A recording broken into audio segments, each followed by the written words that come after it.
Boa noite a todos. Nós agradecemos a presença de todos esta noite, neste culto que nós estamos prestando ao Senhor. E neste momento, como é de praxe, nós estaremos meditando na palavra do Senhor, que é importantíssima para as nossas vidas. Nós já ouvimos a palavra do Senhor ser cantada através do Daniel, e agora nós iremos fazer uma exposição da porção da palavra de Deus. E eu peço que você se coloque aí no seu texto bíblico. Nós estaremos, nesta noite, fazendo a leitura de Gálatas, capítulo 1. Nós estaremos utilizando mais basicamente o versículo 22, versículo 23 e o versículo 24. Só que eu quero fazer a leitura do capítulo todo para que vocês compreendam o contexto desse texto. É muito importante para a nossa meditação na palavra do Senhor que nós venhamos entender o contexto do texto e não apenas uma parte resumida. A chave para a nossa compreensão da Bíblia é lermos o texto e compreendermos o que aqueles versículos significam dentro de um contexto maior.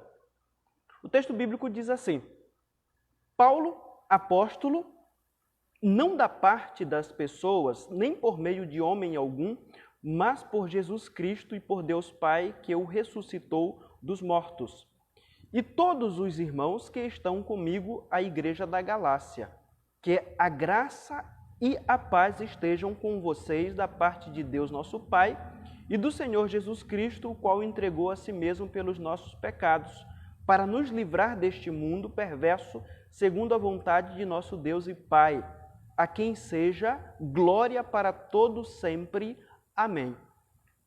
O texto prossegue e diz: Estou muito surpreso em que vocês estão passando tão depressa daqueles que os chamou na graça de Cristo para outro evangelho, o qual na verdade não é outro. Porém, há alguns que estão perturbando vocês e querem perverter o evangelho de Cristo. Mas ainda que nós, ou mesmo o anjo vindo do céu, pregue a vocês um evangelho diferente daquele que temos pregado, que esse seja maldito. Como já dissemos, e agora repito, se alguém está pregando a vocês um evangelho diferente daquele que já recebemos, que seja anátema.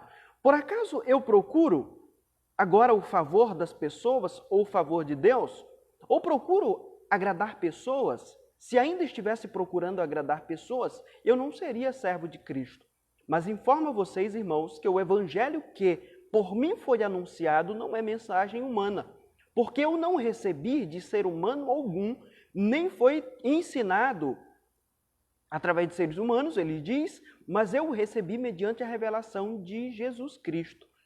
Porque vocês ouviram de Jesus Cristo, porque vocês ouviram qual foi no passado o meu modo de agir no judaísmo, como de forma violenta eu perseguia a igreja de Deus e a procurava destruí-la. E na minha nação, quanto ao judaísmo, levava vantagem sobre muitos da minha idade, sendo extremamente zeloso das tradições dos meus pais.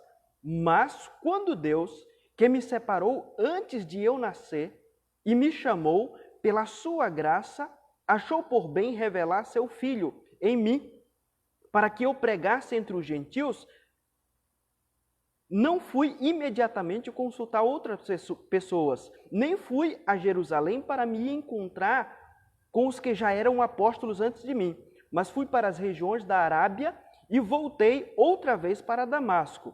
Passados 3 anos, fui a Jerusalém para me encontrar com Cefas e fiquei 15 dias com ele. E não vi outro apóstolo ou outro dos apóstolos, a não ser Tiago, o irmão do Senhor. Ora, a respeito do que estou escrevendo a vocês, afirmo diante de Deus que não estou mentindo. Depois fui para a região da Síria e da Cilícia, e eu não era conhecido pessoalmente pelas igrejas da Judéia que estão em Cristo. Ouviam somente dizer: aquele que antes nos perseguia, agora prega a fé que no passado procurava destruir, e glorificavam a Deus a meu respeito. Esse texto aqui é um texto famoso, e eu acredito que você já conhece, principalmente porque a epístola aos Gálatas foi a primeira epístola que o apóstolo Paulo escreveu. E essa epístola em si tem um tom diferente das outras. É uma epístola onde Paulo não elogia ninguém. Ele já começa, como dizemos a linguagem popular, descendo a ripa, e ele continua fazendo isso, porque ele entende que aquilo que estava sendo ensinado estava pervertendo as verdades cristãs. E uma coisa que é muito fundamental para a doutrina cristã é a nossa suficiência no sentido da pessoa de Jesus Cristo. E isso estava sendo pervertido pelas pessoas que estavam tentando judaizar a igreja. Então, essa carta foi escrita como sendo a primeira carta escrita pelo apóstolo Paulo. A gente vai basear a escrita dela mais ou menos em 50, entre 49 e 50 até 51 depois de Cristo. E depois dela vem todas as outras que Paulo escreveu aí. Eu queria meditar com vocês sobre esse texto aqui, mas antes eu queria citar algo que Jesus falou no período em que ele estava em seu ministério terreno. Jesus disse certa vez o seguinte: "E assim brilhe a luz de vocês diante dos homens, para que vejam as suas boas obras e glorifiquem ao Pai de vocês que está nos céus." Esse texto também é conhecido por todos vocês e muitas vezes nós utilizamos esse texto, ou pelo menos parte do contexto desse texto. Isso está registrado em Mateus capítulo 5, versículo 16. E Jesus Cristo em si está falando sobre a luz do cristão brilhar. Ele está dizendo que aquele que serve a ele é luz, mas esse cristão precisa fazer com que essa luz brilhe. Então ele está ordenando que a minha vida como crente esteja em todo momento resplandecendo nesse mundo de trevas. E eu não sei se você já se fez esse questionamento, eu queria que você pensasse sobre o que muitas vezes faz com que você não coloque esse texto em prática. O que te impede de resplandecer o amor de Deus que Jesus Cristo coloca nesse texto, já que é uma ordem para todos nós como cristãos? Algumas pessoas iriam pensar o seguinte: eu tenho algumas razões pelas quais eu não coloco esse texto em prática. E eu acredito que a primeira coisa que nós iríamos fazer é lembrar de algumas pessoas que, porventura, têm nos feito pecar em alguns momentos com algumas de suas atitudes. E aqui eu penso, por exemplo, alguns iriam responder assim: eu não coloco esse texto em prática porque a minha esposa me tira do sério. Alguns iam dizer que era a esposa, e é justamente por causa da esposa que ele não consegue colocar esse texto em prática. Uma mulher poderia dizer: eu não coloco esse texto em prática por causa do meu marido. Então o meu marido tem sido filho para que eu não coloque esse texto em prática. Outros iriam dizer assim: são meus filhos. Algumas pessoas costumam dizer assim: esses meus filhos são uma peste. Outra pessoa ia dizer: é o meu chefe. O meu chefe é a causa de eu não colocar esse texto em prática. Alguns outros iriam dizer: é a minha igreja. A igreja que eu faço parte, tem prejudicado o meu crescimento espiritual. Outras pessoas iam dizer: não é a igreja, é o meu país. Afinal de contas, o país que eu vive mergulhado em pecado e, consequentemente, isso prejudica o meu crescimento espiritual. Eu queria que, antes de vocês concluírem esse texto acerca desse assunto aqui que nós iremos tratar, vocês pensassem biblicamente sobre o que de fato tem feito com que a vida de vocês não tenha ou não esteja glorificando a Deus da forma com que deveria. Para isso, eu penso que esse é um momento oportuno para nós olharmos para a vida de alguém que teve um contato com Cristo e foi transformado pelo Evangelho de Cristo. E aqui nós temos o exemplo perfeito, que é o exemplo do apóstolo Paulo. Eu acredito que Paulo é o grande exemplo daquilo que Cristo faz na vida de um pecador. E aqui eu queria considerar uma verdade grandiosa sobre esse texto com vocês esta noite, que é: uma vida transformada pelo Evangelho contagia outras a glorificarem a Deus. É isso que nós percebemos nos versículos que nós lemos, principalmente do versículo 22 ao versículo 24. Mais uma vez, uma vida transformada pelo Evangelho contagia outras a glorificarem a Deus. Eu queria prosseguir com vocês a meditar sobre essa ideia central, dizendo que essa vida que contagia outras a glorificarem a Deus, isso acontece quando nós tivemos um encontro com Cristo que torna evidente que não somos mais aquilo que nós éramos antes. É isso que o texto está falando no versículo 23. Nós temos isso muito claro. Uma vida que foi transformada, onde aquilo que é dito sobre essa vida é algo que acontecia no passado, não é mais algo do presente. Conforme eu falei para vocês, para entendermos esse texto, nós precisamos compreender o contexto em que ele está inserido. Esta declaração faz parte de uma argumentação que o apóstolo Paulo está tecendo em favor do seu apostolado que estava sendo colocado em xeque. E essa argumentação está no capítulo 1 e no capítulo 2. Ele defende aqui a sua autoridade apostólica. E a razão dessa defesa de sua autoridade apostólica é porque os falsos mestres estavam minando a cabeça daquelas pessoas e com isso elas tentavam descredibilizar o próprio apóstolo Paulo, porque as doutrinas que aqueles indivíduos estavam servindo, ou aqueles cristãos estavam servindo, eram doutrinas que o apóstolo Paulo havia pregado acerca da pessoa de Cristo. Então nós precisamos, os falsos mestres pensavam, nós precisamos atacar a própria pessoa que ensinou essas coisas para esses irmãos. E com isso eles estavam falando mal do apóstolo Paulo naquela igreja. E aqui ele vai fazer a defesa do seu apostolado. E ele começa justamente dizendo que ele teve uma vida transformada pelo Evangelho. Esse é o ponto fundamental. O ponto fundamental. A minha vida glorificou pessoas ou glorificou a Deus, ou levantou uma glória a Deus dos lábios das pessoas que falavam sobre mim, ou ouviam falar sobre mim, porque a minha vida foi transformada pelo Evangelho. Eu fiquei pensando, por exemplo, que o apóstolo Paulo poderia ter dito assim, olha, eu já fiz isso, e isso, e isso, e isso na igreja de Cristo. Esse poderia ser o seu argumento inicial, mas ele começa dizendo que a sua vida foi transformada. Esse é o padrão para nós defendermos a Bíblia. É a transformação que ela operou em nossas vidas. E é isso que ele faz aqui. E estes versos finais do capítulo 1 fazem parte desse argumento. Quando ele diz, aquele que antes nos perseguia, o que ele está dizendo? Os cristãos de Jerusalém não conheciam o apóstolo Paulo pessoalmente. Isso dentro do contexto em que ele está citando aqui. Mas conheciam a sua fama. Era um perseguidor da igreja de Cristo. E aqui eu queria considerar algumas coisas com vocês sobre a própria vida do apóstolo Paulo, porque é justamente em Gálatas que nós temos algumas informações que não temos em outros lugares acerca do apóstolo Paulo. Paulo era natural de Tarso, ele era conhecido como Saulo, ele era filho da tribo de Benjamim. A gente vai perceber isso através de algumas leituras, de algumas cartas, a gente vai juntar essas informações.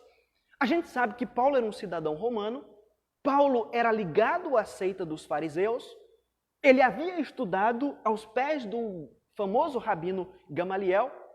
Segundo aquilo que nós sabemos também, ele era um zeloso defensor da lei, ele era um fariseu, segundo o que ele diz, filho de fariseu, provavelmente tinha a mesma idade de Jesus. Provavelmente ele nasceu no ano 5 até o ano 10 da era cristã. Em sua carta aos Filipenses, no capítulo 3, do versículo 5 ao versículo 6, ele diz assim, circuncidado ao 8º dia, israelita da tribo de Benjamim, hebreu, filho de hebreu, quanto à lei fariseu, quanto ao zelo perseguidor da igreja, quanto à justiça que há na lei, irrepreensível. Então aqui nós temos algo diante de nós, daquilo que era Paulo antes de Cristo. Em Atos capítulo 26, do versículo 9 ao versículo 11, nós temos escrito o seguinte, quanto a mim, achei que devia empregar todos os meios para combater o nome de Jesus, o Nazareno. Ele diz sobre ele antes de se encontrar com Cristo. O texto diz: foi o que fiz em Jerusalém. Encarcerei um grande número de santos, ou um grande número de cristãos, tendo recebido a autorização dos chefes, dos sacerdotes. E quando eram mortos, eu contribuía com o meu voto para que esses cristãos fossem mortos. Ele diz isso. Muitas vezes percorrendo as sinagogas, por meio de torturas que esforçá-los a blasfemar, Paulo diz. E no excesso do meu furor, cheguei a persegui-los até em cidades estrangeiras. O que ele está dizendo? Eu tinha ódio de crente. Eu torturava essas pessoas. Quando eles eram assassinados, eu ficava feliz. Era esse o meu comportamento antes de Cristo. Quando Estevão foi apedrejado, Lucas afirma em Atos capítulo 8, do versículo 1 ao versículo 3, o seguinte: e Saulo estava ali, consentindo na morte de Estevão. Naquela ocasião, desencadeou-se grande perseguição contra a igreja em Jerusalém. Todos, a Bíblia diz, exceto os apóstolos, foram dispersos pelas regiões da Judéia e de Samaria. Alguns homens piedosos sepultaram Estevão e fizeram por causa dele grande lamentação. Saulo, a Bíblia diz, Paulo, o nosso Paulo, por sua vez, devastava a igreja, indo de casa em casa, arrastava homens e mulheres e os lançava na prisão. Sempre quando eu vejo essas passagens bíblicas sobre Paulo, eu fico imaginando que os crentes de hoje não estão preparados para um tipo de gente como essa. Os crentes de hoje provavelmente pediriam que Deus matasse esse cara, levasse ele logo para o inferno. Hoje mesmo, porque afinal de contas, um tipo de gente dessa não vale nada. É um verdadeiro demônio. Atos capítulo 9, do versículo 1 ao versículo 2, diz assim: enquanto isso, Saulo ainda respirava ameaças de morte contra os discípulos do Senhor. Dirigindo-se ao sumo sacerdote, pediu-lhes cartas para as sinagogas de Damasco, de maneira que, caso encontrasse ali homens ou mulheres que pertencessem ao caminho ou que fossem cristãos, pudessem levá-los presos para Jerusalém. Em Gálatas capítulo 1, versículo 13, que nós acabamos de ler, Paulo diz assim: vocês ouviram qual foi o meu procedimento no judaísmo, como perseguia com violência, que significa além das medidas, em excesso, a igreja de Deus, procurando destruí-la. O que significa destruir para aquele contexto? O que aquelas pessoas entendiam quando Paulo disse: eu procurava destruir a igreja de Cristo? Esse era um termo que era usado no contexto militar. Esse texto era utilizado quando os militares invadiam uma cidade e matavam as pessoas, destruíam as casas, destruíam os templos, deixavam ali completamente acabado. Paulo está dizendo aqui para nós que o seu objetivo era acabar com o cristianismo. Era esse o seu objetivo. Ele está dizendo que essas foram as minhas ações antes de conhecer Cristo. Que agora são ações que são descritas no passado, porque houve um encontro com Cristo. Meus queridos irmãos, nós só arrancaremos glórias a Deus dos lábios daqueles que convivem conosco quando aquilo que nós éramos antes de conhecer a Cristo se tornar um assunto do passado. Existem muitas pessoas que hoje recebem o nome de cristão, mas a vida passada continua no presente. Todas as suas formas de proceder não enfatizam ou não mostram que, de fato, aquele ser humano teve um encontro com Cristo. Paulo está dizendo: eu era alguém que queria destruir a igreja, mas esse é um assunto do passado. Hoje eu sou crente. Essa é a razão de eu estar aqui como apóstolo de Cristo. Esse é o fundamento para eu estar aqui diante de vocês. Foi por isso que eu preguei o Evangelho para vocês. Porque eu mesmo fui transformado pelo Evangelho.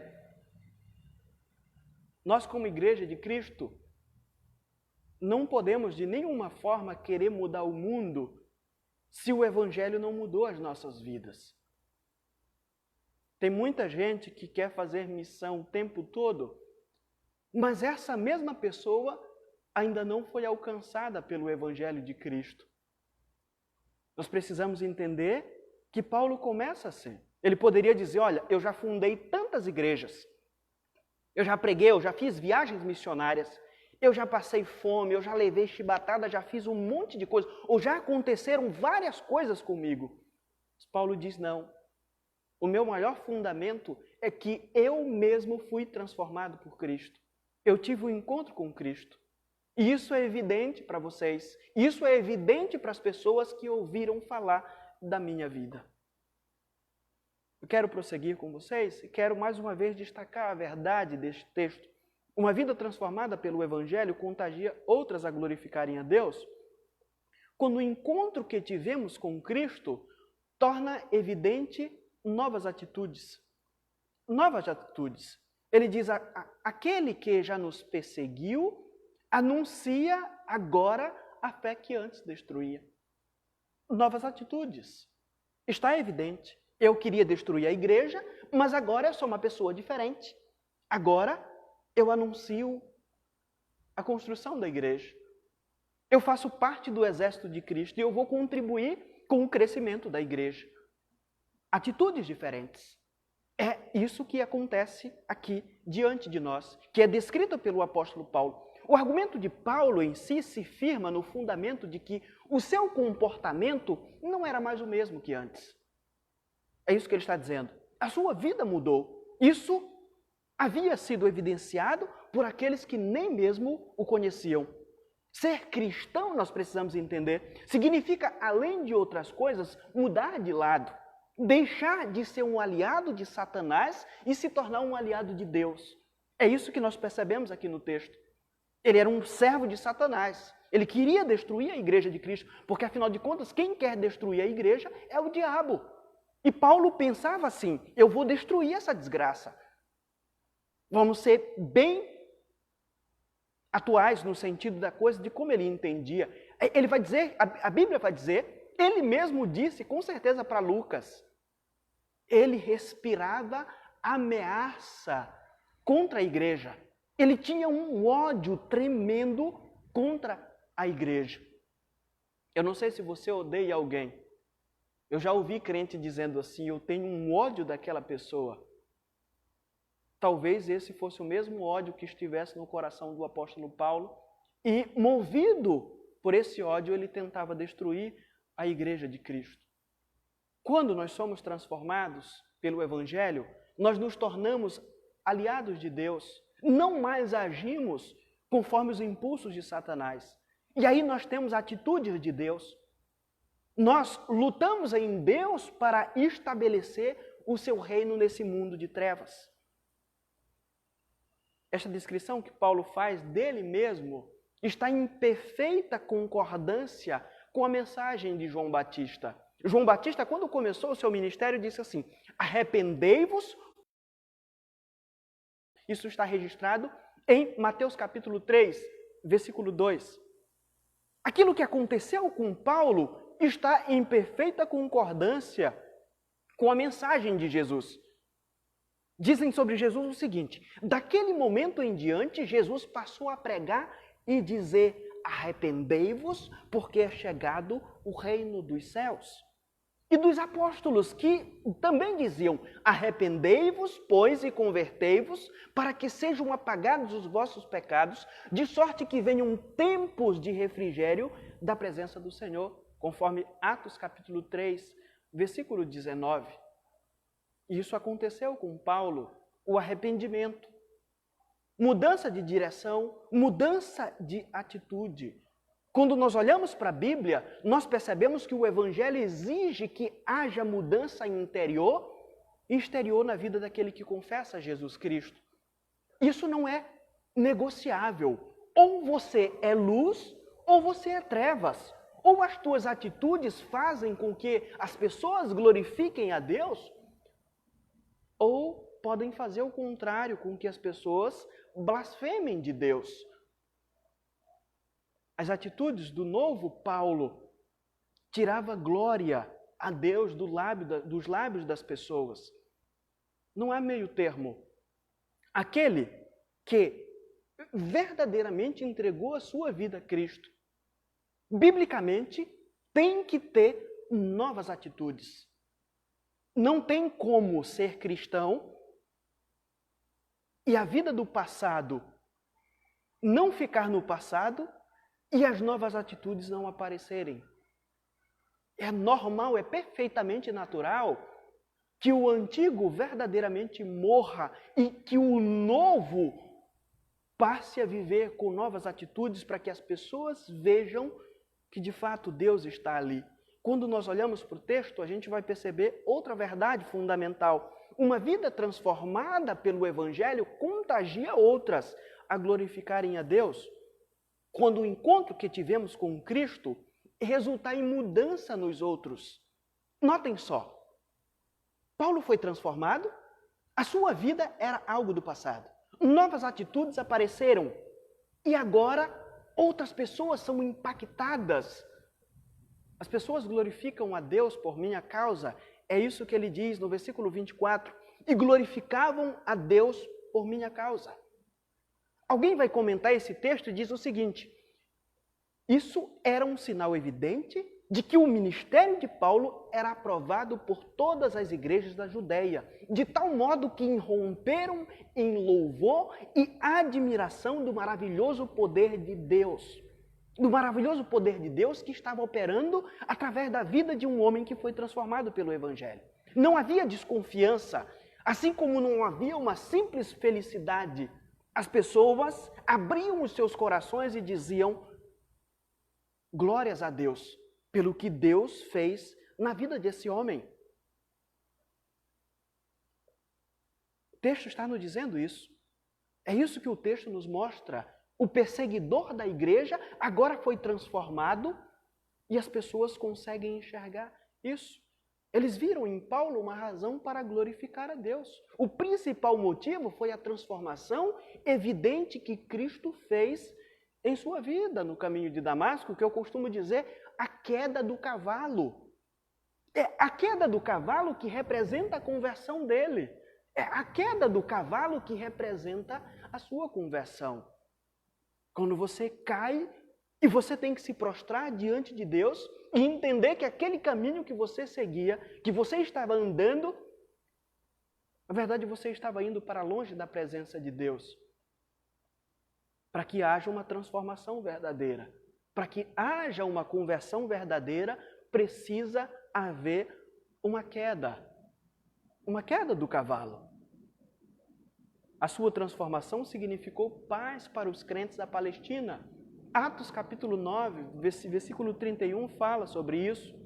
Aquele povo engrandecia a Deus porque Deus trouxe paz ao seu povo, transformando a vida de seu principal adversário. E aqui eu queria fazer algumas perguntas para você. O que a tua conversão significou para aqueles que convivem com você? Você já pensou sobre isso? A minha conversão, o que significou para os meus pais? Afinal de contas, eu sou o primeiro filho do meu pai que foi para uma igreja. Eu acho que eu tenho uma irmã que está na igreja. Talvez seja a única. O que a minha conversão significou ou significa para os meus pais que não são crentes? O que a sua conversão significa para as pessoas da sua família? Para aquelas que convivem com você? Para os teus parentes, para os teus amigos, para os teus vizinhos, para o teu patrão, para o teu bairro, para a tua cidade, para o teu estado, para o teu país? O que a tua conversão significa? Será que é só um compartilhar alguma coisa no Facebook? Hoje, lembrando aqui, eu terminei de fazer minha última leitura sobre esse sermão e aí eu fui fazer uma procrastinada. Fui ver o que as pessoas estavam compartilhando no Facebook. E aí eu vi uma pessoa compartilhando assim uma criança dizendo, olha, se Jesus está na tua casa, coloque lá embaixo amém. Para muitas pessoas, a conversão delas significa apenas compartilhar esse tipo de coisa. Se você ama Deus, compartilhe. Se você ama Satanás, só ignore. Eu estava falando sobre o ódio de Paulo. Às vezes eu quase odeio esse tipo de coisa, porque é uma falsa visão totalmente contrária ao que a Bíblia diz. O que a tua conversão significou para a tua família, para as pessoas que convivem com você? Para Paulo, significou glórias a Deus, do lábio ou dos lábios das pessoas. O que a tua conversão significou para o mundo? Eu queria te perguntar também, o que a tua conversão significou para o inferno? Como é que está o inferno diante da tua vida cristã? Será que ele está se sentindo atacado, furioso? Ou ele está totalmente calmo?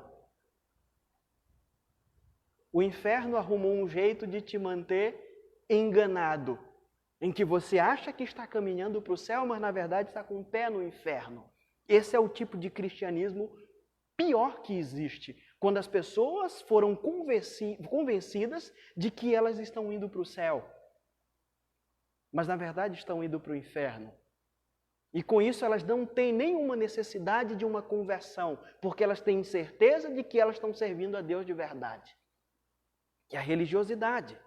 Eu queria te perguntar o que a tua conversão significou para esta igreja, ou para a igreja que você faz parte, para o teu pastor. O que ela significa? Uma conversão que não significou nada para ninguém, não significa nada para Deus. Pense nisso.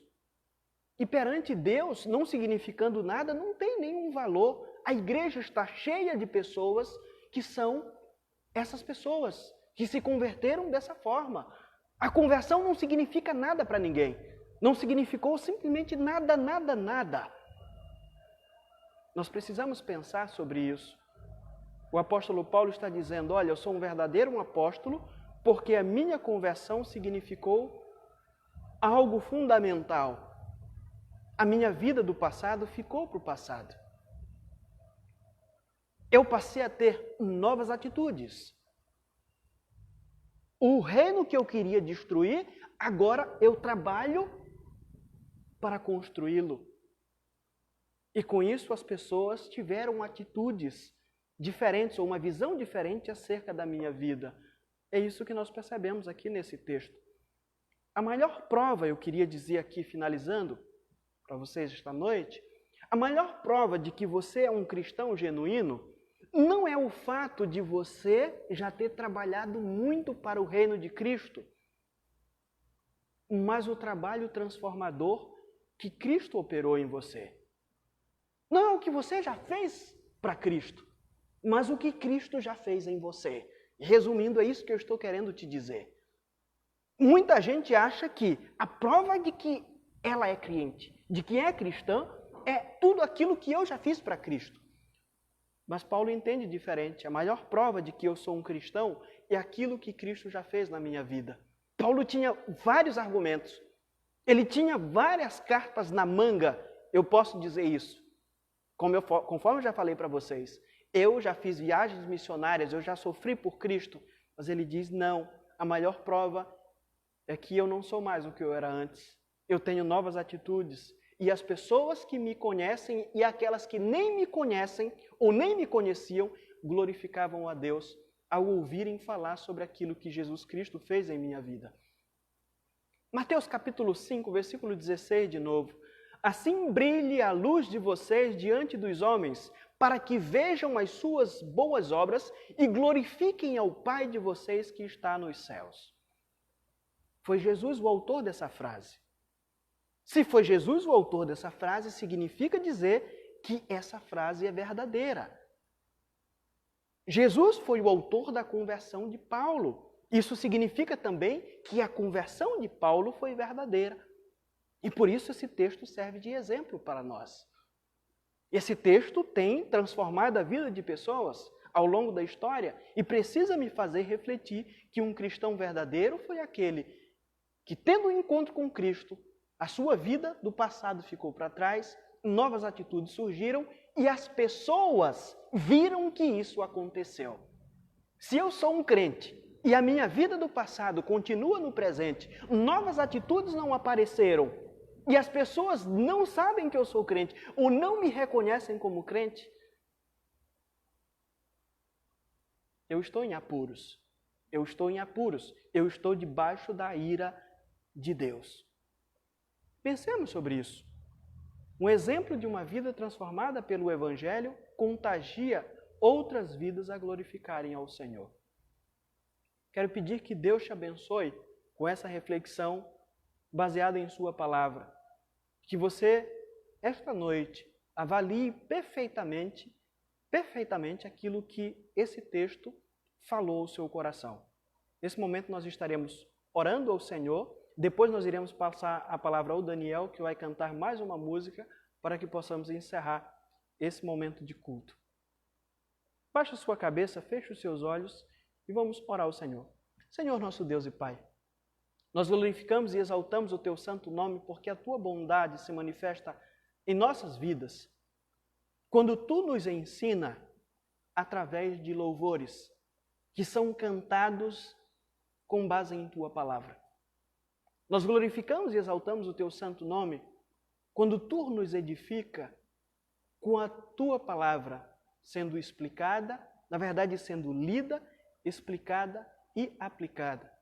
Que é aquilo que se constitui um sermão, ler, explicar e aplicar. Nós te pedimos que a cada dia Tu estejas usando as nossas vidas como instrumento em Tuas mãos para transformar outras vidas.